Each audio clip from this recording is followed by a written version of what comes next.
ఇది India's best fertility hospital. 49 అంటే సంతానం, 49 అంటే సంతోషం. 49 ఆంధ్రప్రదేశ్, తెలంగాణ. ధాన్యం సేకరణ విషయంలో కేంద్ర ప్రభుత్వం అవలంబిస్తున్న ద్వంద్వ వైఖరిపైన నిరసన తెలుపుతూ ఢిల్లీ కేంద్రంగా తెలంగాణ రాష్ట్ర సమితి పార్టీ మహాధర్నాకు సంకల్పించిన విషయం తెలిసిందే. ఈ నేపథ్యంలోనే మనతో పాటుగా మాట్లాడడానికి సుబ్రహ్మణ్య స్వామి గారు ఉన్నారు. Sir, can you tell about the issue is raising by TRS party, particularly Chief Minister KCR, about the riots who are suffering a lot with the policies made by the central government? Well, frankly, the farmers have been suffering from 1947. They suffered under the British because in 1857 the farmers supported Rani Jhansi. And so the British took revenge. They invented this crazy system of zamindari, and they robbed the farmers and the agriculture, which was one of the most flourishing sectors of India for centuries. Freedom struggle of Mahatma Gandhi, the farmers again played a role, and it was expected that and so after 1947 the only thing we did was abolish the zamindari system. But Nehru brought in the Soviet system, which has failed in Soviet Union. It had failed in China also. And that same system of collective, this collectivization of agriculture. So now the farmers over the centuries, you produce green revolution. And if we give it to all the farmers, then we can export to the world. Because all 12 months of the year we can do agriculture. But we are only doing in one season, and some rich farmers do it in 1.5 seasons. Sir, Honorable CM KCR is clearly alleging that there is no vision to any national party which are not failed to utilize the resources, natural resources prevailing in India, especially regarding water resources and other natural resources. What do you say? Of course, it's not only true of BJP, it is true of Congress, it is true of all the past governments. Right from Jawaharlal Nehru to today, farmers have been taken for granted. He's right that this is the neglect, but this neglect is not only of BJP, but it's been all past governments in the center. Sir, what should have been done actually to rectify, to clear? What we should have done is, first of all, ensured that water supply is easily available. For that, two things should have been done. One, we have many rivers which are surplus in water, like Godavari and Krishna. They get flooded and they go into the Bay of Bengal. 46 rivers of Kerala also go into the... So you must build a water grid. You can create not only drinking water, but you can also create water for irrigation. Israel has done that. Israel's technology can be utilized. So therefore, I would, in my opinion, say that there are methods which we should have started by providing water, then superior seeds, then after that fertilizer, after that pesticide, after that marketing. So in these steps you should have done it all these 70 years, you should have done it in the first 30 years itself. But Jawaharlal Nehru went for the Soviet system. So that was a complete collapse, you see. Sir, how do you react, particularly about Telangana and about the welfare schemes have been implementing by the Honorable CM KCR in Telangana? But that's why he's winning elections, because people are appreciating it. Raitu Bandhu is... He is an educated man. I have known him for many, many years, maybe 30, 40 years. And he is a man of the poor. He comes himself from a agricultural family. So he understands their problem and he is very keen to do it. And he was recently here in Delhi. I had lunch with him at his request, at his residence. And he has very clear ideas and we wish him well. Sir, in current scenario, isn't it correct that there is a clear decrease in growth of GDP and increase in inflation? Of course, I've been saying that. I've been saying before even anybody else said it. I said it in 2015. I wrote a letter to the PM why the growth rate is going down. It was about 7% in 2016. And by the time before the corona came, on the last quarter of 2019-20, just before the corona. The last quarter, the growth rate was worse than Jawaharlal Nehru's. It was only 3.1%. Modi has been, as far as economics is concerned, a complete failure because he doesn't understand economics. Suddenly he will say, I will double GDP to 5 trillion. That means 14.8% per year growth rate. If you are going to double in 5 years, simple arithmetic, but he doesn't know that simple arithmetic. So somebody tells him, say, 5 trillion. From 2.5 trillion, you're going to go to 5 trillion in 5 years. How is that possible? I have said it publicly. I'm not saying something to the press for the first time. I've said it to him. I wrote to him. But he has no advisors who can stand up to him and tell him this is wrong and this is right. Everybody is a yes man today in the government. What are your observations? What are the lapses you have observed so far for the downtrend of GDP in India particularly? First of all, you have finished off the small and medium industries because you have raised the interest rates. That Raghuram Rajan crazy fellow, I had said from the first day to PM, get rid of him. It took for 3 years for the PM to decide that. Then I said demonetization. That's a total flop it was. We were not prepared. It was all done suddenly. And all that, the bank clerks and all, they made a lot of money by changing old notes to new notes. So that started that. Then you started raising taxes. I'm telling you, income tax is the most useless tax for the people of India. It should be abolished because you get hardly anything. You get for, not even, 10, 11, not even 8, 9 lakh crores, which is nothing because now even 2G spectrum, I have got them 12 lakh crores. So there are many ways to raise resources. Secondly, I would say for public works, you don't have to tax people for that. You print notes and give it to the workers who work there. They will have income. They will go and buy. So demand go up. Our economy is suffering from lack of demand because poor people have no money. Middle class has to save a lot of money. Then what could be the impact of this kind of economic system prevailing in India on farmers and on riots? I'm telling you, there's nothing secret for me. I have been publicly saying that this is taking us to an economic collapse.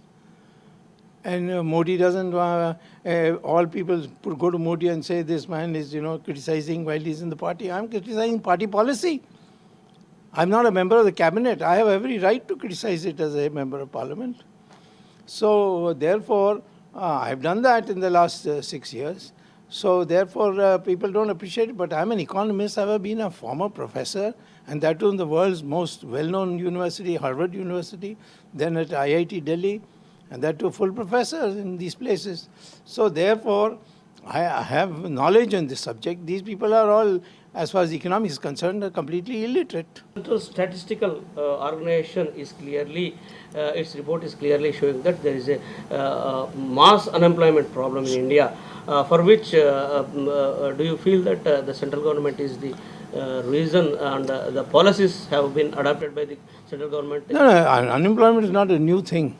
It has been happening over all governments of the past. People have only catered to rich businessmen so far. So I don't think, yes, we have also failed. That's not an excuse because past they failed, so we can also fail. I'm not saying that. But I'm saying that I will not single out the BJP government for failure. Are we heading towards stagflation kind of this thing? Well, I mean, those are catchwords which I don't believe in as an economist. Yeah, we have not stagnation. We have a depression. It is going down. There's no question of stagnation. So that part of stag is out. We are a deteriorating situation. The economy is heading for a depression. Inflation is taking place largely because the supply is going down, not because demand is going up. Demand is also going down, but supply is also going down.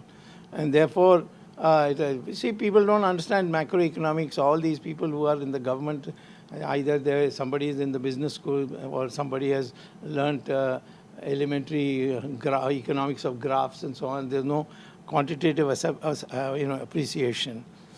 So they don't know. But the fact is that India is having both a demand depression and supply depression, and that means we are heading for a Great Depression. Sir, why most of the popular economists of country are not showing interest to work with the... What about your journalists? You are also the same. The same reason you are all afraid that there will be a raid in your house. You have no guts to take on the government. So why blame them? So there is a clear demand to extend the MSP, minimum support price, to all agriculture produce, whatever agriculture produce is there. If the marketing, if the incomes of people, all these are taken off, you don't need minimum, maximum support price at all.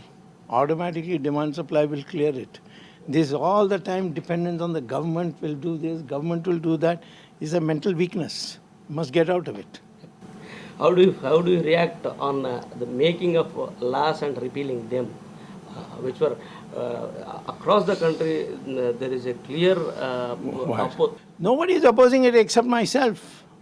No, is there any? KCR is also. KCR well, I'm glad to hear that. I mean, I would like him.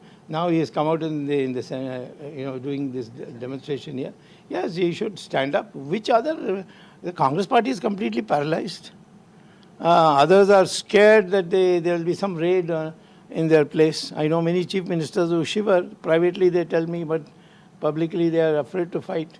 So, and I say, then my party people say, nobody else is criticizing. Why are you alone criticizing? I say, I'm criticizing policy because I'm a professor.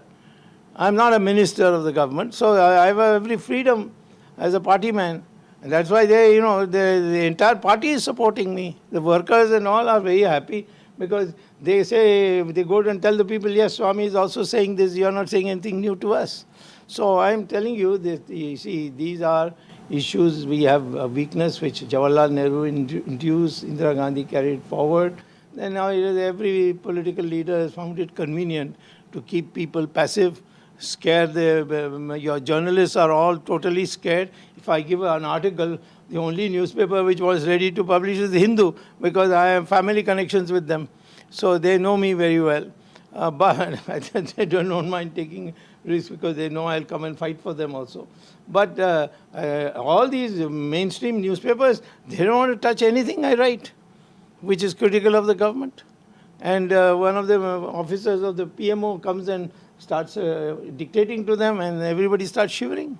So what kind of measures should be undertaken if in a country like India, after 75 years of independence, country is lagging behind when compared to Eastern nations and when compared to Western nations? That's too big a question, but I've written a book called Reset, R-E-S-E-T, published by Rupa.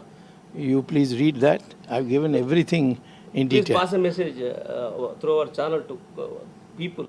What should be done by the... No, why should I tell them? I said, read my book. Sir, is there any necessity to bring one new party in a national political scenario? Is there any compulsion to I don't bring know. Another platform to serve people of India? We need an opposition party, there's no doubt, which is not afraid of the ruling party. As far as I'm concerned, I'm in the ruling party. And I'm trying to improve the ruling party. And I'll stay in the party and improve it. Either I go or Modi goes. This is what will be the situation ultimately. So I'm not in a position to comment on that. But I do feel that we need an all-India opposition party. And KCR, if he takes steps to amalgamate and create a new coalition, because the Congress party can't do it. Because it's so discredited. And they're all, they have, the Gandhis have a look of foreignness, They don't look like us Indians. So people, naturally I don't like it. Plus, I've caught them on corruption, namely National Herald. They are in deep trouble. They will all go to jail. Chidambaram will go to jail. All my cases. So therefore, it's KCR is a dynamic man. I've known him for many, many, many years. So therefore, but he has done well. He has single-handedly got absolute majority. He's winning by elections. So we wish him well. And but he his job is to create a strong opposition party. Now, both Amit Shah and Mr. Modi, they don't want me to be in the party, but the RSS is supportive. So therefore, I'm saying okay for the larger causes of Hindutva, and of course, through my own TV programs, Gyan Ganga and so on, I propagate what I need to propagate. So we do need a strong opposition party, but I cannot contribute to that. ఇది ప్రముఖ ఆర్థికవేత్త సుబ్రహ్మణ్య స్వామి గారు మనతో పాటుగా చెప్తున్న సమాచారం. మొత్తం మీద దేశ రాజకీయ యవనికపైన ఒక కొత్త చైతన్యం రావాల్సి ఉంది. దానికి కేసీఆర్ నాయకత్వం వహించాల్సిన అవసరం ఉంది. ఆయనకు తన పూర్తి మద్దతు ఉంటుంది. ఇవాళ జరుగుతున్న మహాధర్నా కూడా తాను పూర్తిగా మద్దతు తెలుపుతున్నట్టుగా మనకు చెప్తున్నారు. అలాగే రైతుల సమస్యలు పరిష్కరించాలంటే ఖచ్చితంగా కేంద్ర ప్రభుత్వం కొన్ని చర్యలు కూడా తీసుకోవాల్సిన అవసరం ఉంటుందని చెప్పేసి కూడా ఆయన చెప్తున్న పరిస్థితి కనిపిస్తుంది. కెమెరామెన్ తిరుపతితో సూరజ్ కుమార్, న్యూఢిల్లీ.